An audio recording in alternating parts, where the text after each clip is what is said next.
Welcome back from the break.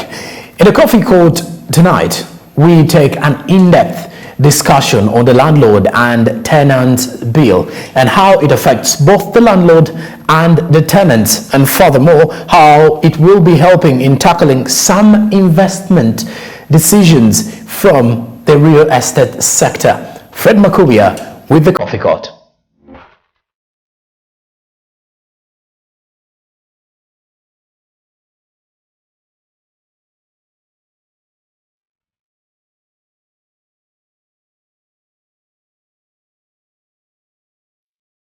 Whenever I have an opportunity to speak to experts, I make sure I ask them the hard questions, but questions that matter. Welcome to this Coffee Court, where we ask critical questions, especially when we meet technocrats in this field. And this time round, we'll be discussing matters of real estate, mortgaging in Uganda. And of course, I'm joined by one of the experts, the godfather, a practical business investor in this country. That is none other than Mr. Untitled Chapter.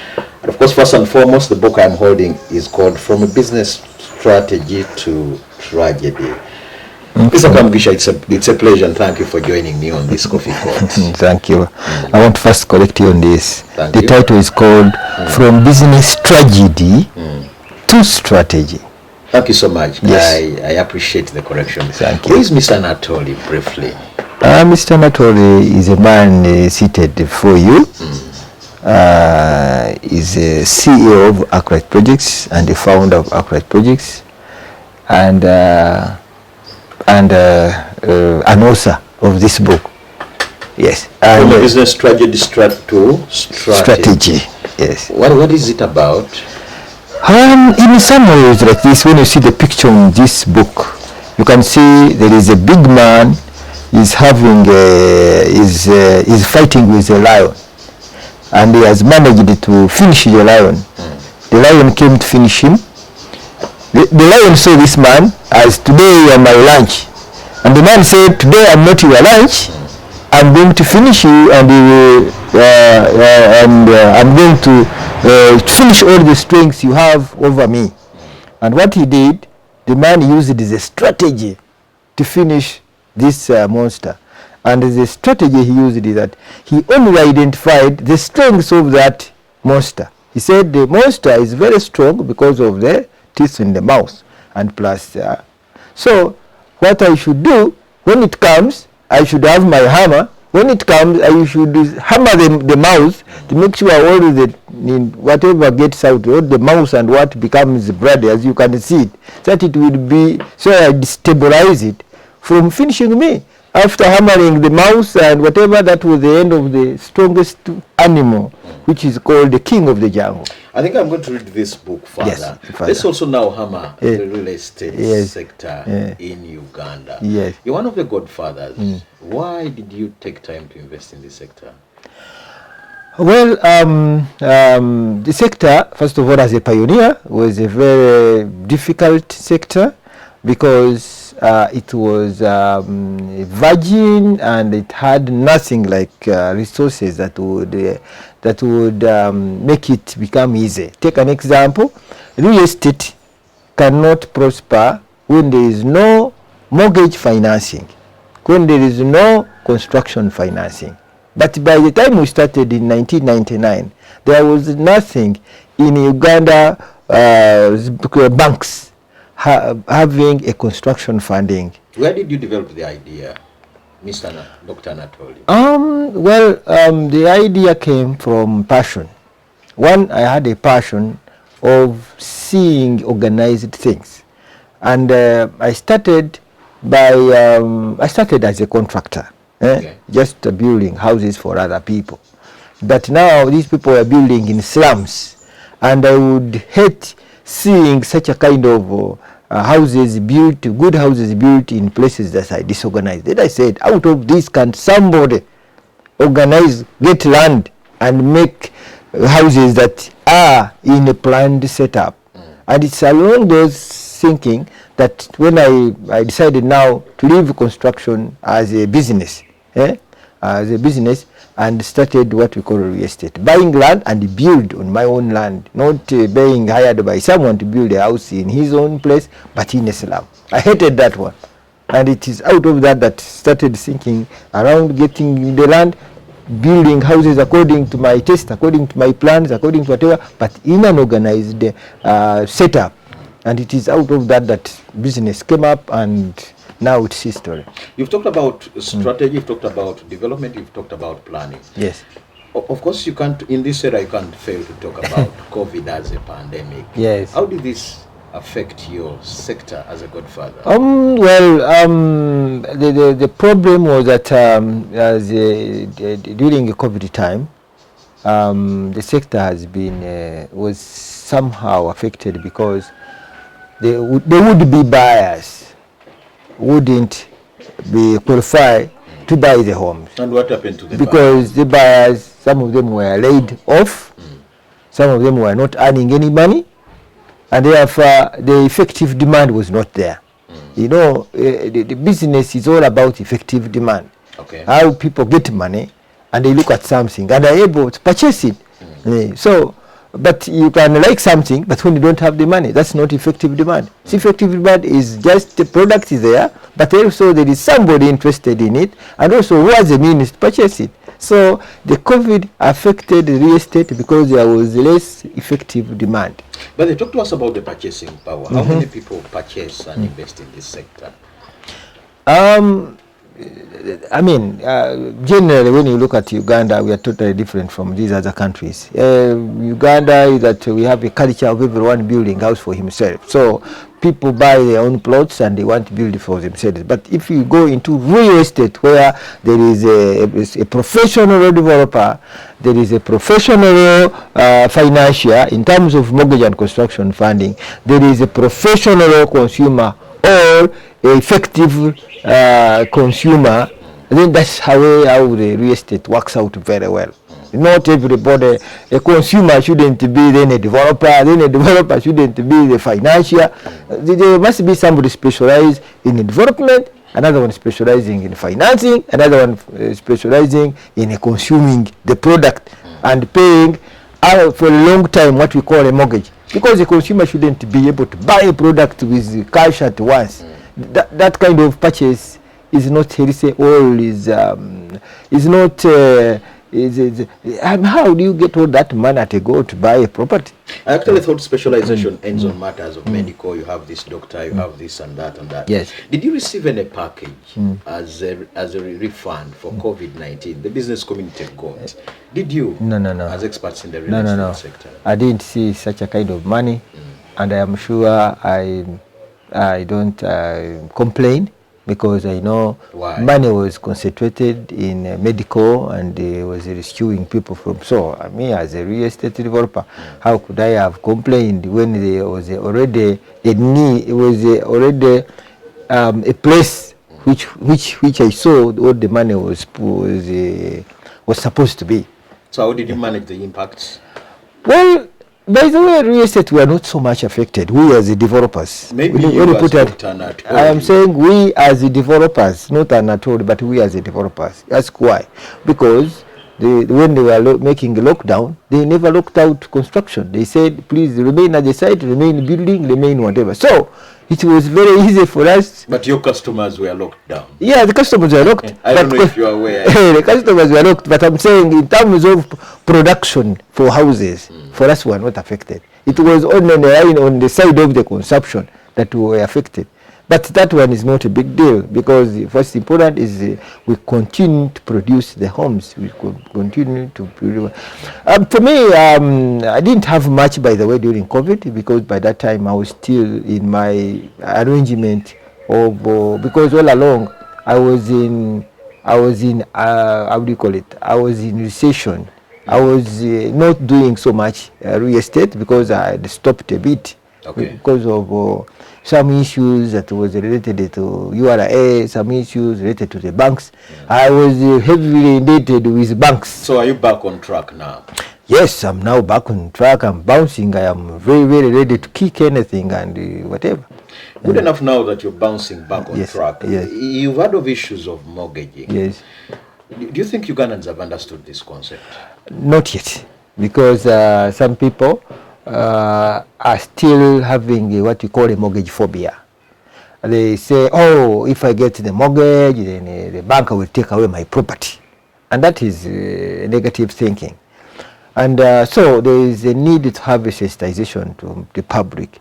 A few people who have maybe even before the sensitization, what is this mortgaging again? Because we don't understand because you the people in the sector maybe have not done enough to teach us this mortgage. A mortgage is a package in which a consumer pays little money on a property and is given a long time to keep on paying the bank while he's utilizing his product. 400 and 500 million, is that really but very little money? I'm saying that if you are buying a house of 500 million, the banker will say pay 10%. 10% of 500, that means 50 million. Now, if you pay 50 million, you are sleeping in a house of 500 million, but I'm saying you will keep on paying maybe for a period of 10 years, and then at the end of the day, property below becomes yours. How many are investing in this mortgaging, really? And how many customers do you have in a Ugandan setting? In Uganda, more especially the working class, all of them should qualify.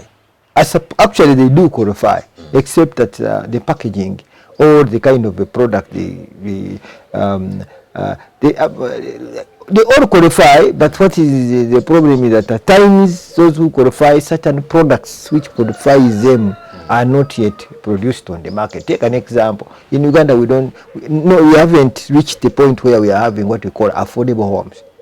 We call them low cost houses, but I don't believe in the word low cost. I believe in what we call affordable And what homes. is affordable to you? Affordable is that product that is produced, that is basic, that can be able to work as shelter but in an organized, or which is a standard product that can create as shelter but which is affordable. Take an example. You can stay in a house which doesn't have floor tiles. It can be direct screed. Does it stop you from having a house? But if the tiles are not there, does not stop you from having solving a problem of shelter. Point number two: instead of having toilet or bathtubs or what, you can have a shower. Then instead of having these toilet seat, you can have there's how you compromise small things. But at the end of the day, you find painting, you can main it as it is without painting, but when the walls is smartly or whatever done, at the end of the day, you find a house which would have been like 100 million. If you compromise it that way, it will be like about 50 million, and you are able to buy it. Maybe I've read reports of Habitat for Humanity, one of the organizations that invests in such sector. They're saying it will take us 10 years to get to a point of affordable housing in Uganda. What do you think, as a godfather, as an expert, as an initiator of this sector? No, it can't take us all those years to reach there. Even now, we can have, for instance, like for me now, the direction I'm taking is just low-cost houses and nothing more. Because the other time I was doing what we call horizontal developments, luxurious homes, luxurious whatever, that kind of class. But now I am having a different strategy. That's why you see from a tragedy to strategy. Strategy is the word strategy. This is also journey. It's not an event. It's a process. This is a direction. It tells you which direction. This is my understanding, or this is my mindset. That the word negativity and impossibility is for yesterday. It is not for 2022. Just listen properly. Negativity and impossibility is for yesterday. But the positivity and the possibility is for today and tomorrow. That means, for me, I am a very hopeful person that everything possible can be possible. You've talked about the horizontal construction. Yes. The Ministry of Lands, Housing and Urban Development has this already in plan. Do you think we can really attain that strategy of horizontal construction? No, not horizontal. We have been doing horizontal. Now we want to do vertical. Yes. So now, it's achievable. That's the best way. In the whole world, that's what they do. Meaning that if you want to have anything called affordable home, you don't talk about vertical development, then you are lying. With all the issues of land. Yes, but see, when you do vertical development, you are making one plot serving about 20 people. That means then you are making it very affordable because you are sharing all the costs and dividing by the kind of consumers. Then the house becomes cheaper, becomes affordable. As an expert, I want to invest in this sector. Yes. Advise me on how much I should start with. To invest as investor, millions, whichever the case. Advise me as a what I can do is that if you want to enter the industry as a developer, is different from when you enter this industry as a service provider, like an agent, like a manager. How different? Now they are different. The developer is a capital intensive. An agent or a service provider, like a manager or a property manager, what you don't need a lot. You just have an office, have the staff, have the books to write, the properties you want to manage, and also make a strategy of how you can manage and the customers who are renting those properties and whatever, and that's it, nothing more. So with that money you can come in real estate as a manager, as an agent. That one is okay and very cheap. But as a developer, it's a capital intensive. You need, first of all, you need to be having you need to come when you are prepared, because there are so many things to do. To buy land, to plan for it, to pay for the technocrats who are going to do this, engineers, surveyors, all that kind of stuff. Then plus building, then plus marketing, then plus selling. So all those things. So as a developer, is a capital intensive. That's the difference. The developer, an agent, a manager. Those are people who are totally different. You've heard of issues of landlord and tenants. Yes. It's not a bill, it's now a law. It's a law. You've heard of it. Yes. Will it solve issues of landlords and tenants as an expert in this area? Well, it is, I think the law is okay because it is favoring the one who is producing. It is the favoring housing. you. It's not favoring not favoring me as a doctor. It is favoring as a the one who is producing, the one who is carrying on a burden. The consumer comes, find a house which is there, he stays in it and says, I'm unable to pay and I can't pay and I need to be given 3 months for me to prepare. Mind you, for you to produce a house, you need to borrow money from the bank, you need to do this and that. Now after doing all those things, somebody is just fooling around you. He's supposed to pay you the money. Why are you failing to pay? If after failing to pay, go, leave. I mean, don't disturb the landlord. The landlord has borrowed money. But doctor, you're talking about a category of Ugandans that are different. So yes. The law is meant to safeguard those people like you, and even us, the who are just starting. But why is it affecting the personal consumer? Because they are saying, you consumer, you have a right to go into this man's house, who produced this house by borrowing money from the bank, and is supposed to pay monthly. Now he wants you to, when you enter, you keep on giving him the money so that he can be able to service the bank. But now when you come, you stay in his house, and after that you fail to pay. Now you want to, even 3 months, so that you don't pay. So it means he also fails to pay the bank. At the end of the day, the bank will come and take up the property. Do you think that is that fair? So what do we do? What do we do? You as a consumer, if you find you don't have the money to pay, tell the landlord that, I have failed to pay, but I think this is an assured deal that after 3 months, I'm going to have the money. Negotiate. So that the landlord takes that message to this bank and tell the banker, my client for 3 months is not going to pay because he has a problem. Allow me that also they give me some, allow me that within 3 months is when I will start paying, because that's when my client is paying. That becomes an understanding. But if you stubbornly say, I'm not going to pay, I'm entitled for 3 months to be in this house until I decide, until I get where to go, and you allow the man who borrowed the money, who had put this property to suffer, that's not fair. So I like the fact that you're saying we need to engage and see how we work it out together. Has government helped you as real estate investors in this country? Yes, government has helped us. Sure? Yes. How? Take an example, like us, Upright, they gave us, government supported us. You're talking for the entire sector, doctor. The government, by the time we started real estate, the government had not put a master physical development plan in, but now it is master physical development plan has already been become a policy. So master physical development all over in towns and also up country, they are going to be done. That's also point number 2.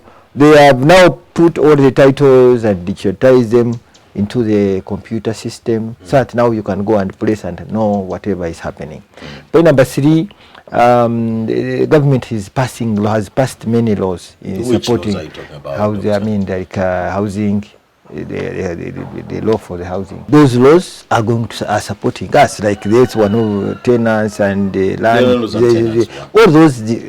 Point number 2, the government has said that maybe I'll give you a clip where the president directed that now, when anybody who is doing real estate, the government should support him to have the services of water, power, and infrastructure. And indeed, the government, as far as you are concerned here, the government has given us the road from the main road to here. This tarmac you see here was done by government. So government's contribution is quite overwhelming. On infrastructure, water, and power. They are doing, maybe not all, it has not gone very fast, but it is in the system now. And I'm sure 5 years from today, the whole thing will be, everyone will be accessing such a kind of service. If you come as a developer, the government will be able to give you those kind of services. Well, 5 years from today, we expect the sector to be performing very well. Yeah. We must be leaving this place. Not all. Yes, thank you. Well, how would you wind up this interview? How about the interview? I want to say that now the real estate developers, is better we start looking at building houses that are affordable to the local, to the community. And we also want to say that let the employers support their employees, since they have income, to make sure they team up with the developers, to make sure they should rescue them from being choked with rentals, to keep on renting houses all the time. They are chased away. Let them support them by their employees getting mortgages and also buying their own homes. Okay. Yeah. Dr. Anatoli, thank you for sparing time and allowing us to speak to you on this very important subject. Thank you. Of course, if there are people you can never doubt, experts. That is it from the real estate sector. I've been speaking to Dr. Anatoli Kamgisha, the godfather and an expert that have invested a lot in this sector. This is the Coffee Court, Smart 24 TV. My name is Fred Makuya. We drive your business.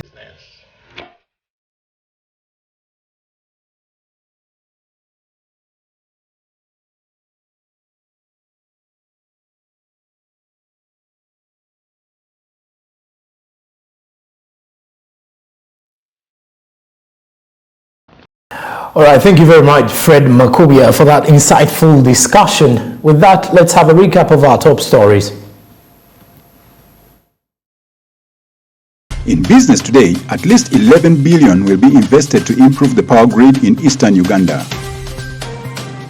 Government promises to develop a policy of parish development model to benefit Ugandans in diaspora. New taxi park authorities oppose hawkers' relocation to taxi park.